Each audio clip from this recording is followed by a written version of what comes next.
Hello everyone, welcome to my YouTube channel. In today's video, I'm going to be teaching you how to draw a horse eye in colored pencils. This video is about 8 minutes long. If you'd like to see the full real-time video, it's over on my Patreon channel for the $6 amount tier. If you like this video, please give it a thumbs up and hit that subscribe button if you'd like to see more videos. For this drawing, I'm using Bristol vellum paper with a weight of 300 GSM, and for the pencils, I'm using the Polychromo set. Alright, let's get started. So as normally, I like to start with a black outline around the eye. The reason I do this is because I like to know the exact shape of the eye I'm going to be working on and then filling in all the details. The eye shape is extremely important because it can actually change the expression a lot. So it's good to have that good shape in. For the highlight, I like to add a light color. Typically it will be white or light gray. So that way I know that that's where the highlight is and I won't be able to get a dark color over that. I also like to outline the tear duct and any of the eye wrinkles so that I know where they are placed.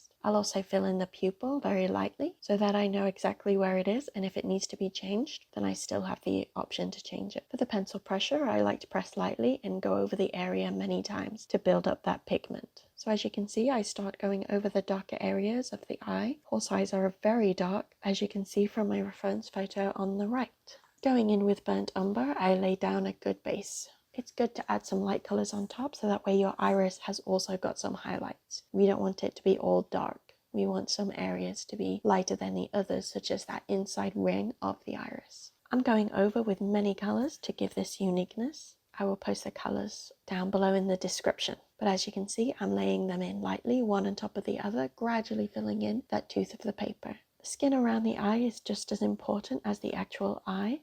We want to make sure that we have the details that go in the eye as well as all over the portrait. So we set a standard of the detail of the entire portrait. I like to add some blue in my highlights so that way it adds more interest. I find if it's just white or light grey, it gets a bit boring, so I add several blues to make it more interesting. So you can see I'm just adding colours over the top of one another to make it as accurate as possible. I wanted this eye to be a bit more saturated than it is in the reference photo, so you'll see it's just slightly brighter. And you can see I also like to keep a sharp pencil, and that's because I want to know exactly where the colour I'm laying is going. The membranes are also really important to add in your eyes. It adds that extra bit of realism, but it's important to make them not as bright as your main highlight. So I add a bit of blue or brown to just fade them away so they're not as bright as that pure white. So I'm focusing a lot on the lower eyelid because I want to make sure that's correct. The upper and lower eyelids define the expression of the horse, so it's important to get those correct in the right places.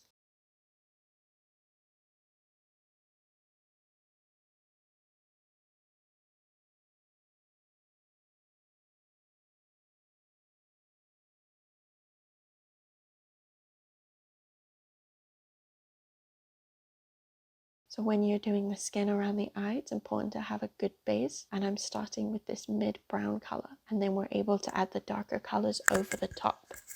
You want to soften your shadows into your highlights by going over them with the darker color and then the lighter color alternately so that they fade into one another, and use your pressure to graduate that color and intensity. So it's good to add a bit of brown into your grays or a bit of blue into your grays if you find that you have a more brownish gray or a more bluish gray than what your original pencil is. So you can see I'm adding those details in with the black and the dark sepia. If your reference photo doesn't have these little details, then it's good to look on Google to see what details you can see and add them into your drawing, because it really does add a great realism aspect. So I really wanted this eye to stand out, and so that's why I'm really buffing up the contrast. Your drawing doesn't have to be exactly like the original, so if you feel like you want to take it in a different direction, you certainly can. So for me, I wanted this eye to be a bit more saturated and to buff up the contrast a bit more.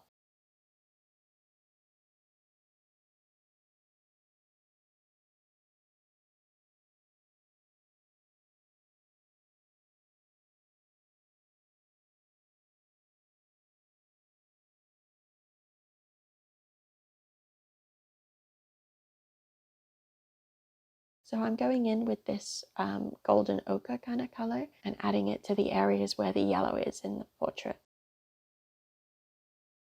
And I'm adding this sunshine color to make it a little bit brighter and lighter at the same time. And so you're going to want to add your browns and those grays into your yellow areas so that they blend well together. So there'll be an overlap of the three colors so that they look like they belong and they blend together. So again, adding really light layers and filling in that tooth of the paper gradually. You don't want to fill it in too fast. If you find that the color is the right color that you want and you don't want to make it darker, then you can add white, cream, or light gray to then fill in the tooth of the paper to smooth it out. There are also blending pencils that you can get. I personally have not tried these. So as you can see, I'm just flittering around the drawing and adding these browns and grays to fill in the tooth of the paper gradually. And I'm using my reference photo to really look and find those details because I want to make sure that alert expression that was on the horse that I really love is put into this drawing. And how you do that is adding all these beautiful wrinkles and the shapes of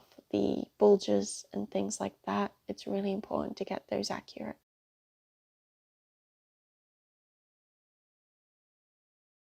Okay, so it's filling it in with some light grey there to smooth it all out and to lighten it up.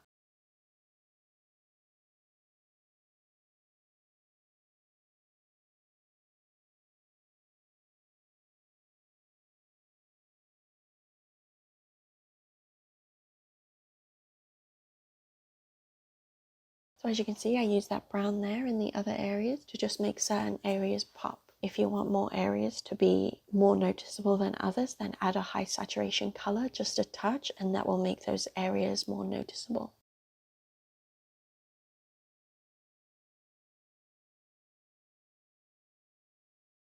Okay, so that's that eye finished. I really hope you enjoyed this video. If you like this video, please don't forget to give it a thumbs up. And if you'd like to see more videos by me, hit the subscribe button. And don't forget, if you'd like to see the full real-time version, that is I think it's 24 minutes long, and it's over on my Patreon channel for the $6 a month tier. All right, guys, have a great day, and I will see you soon. Bye.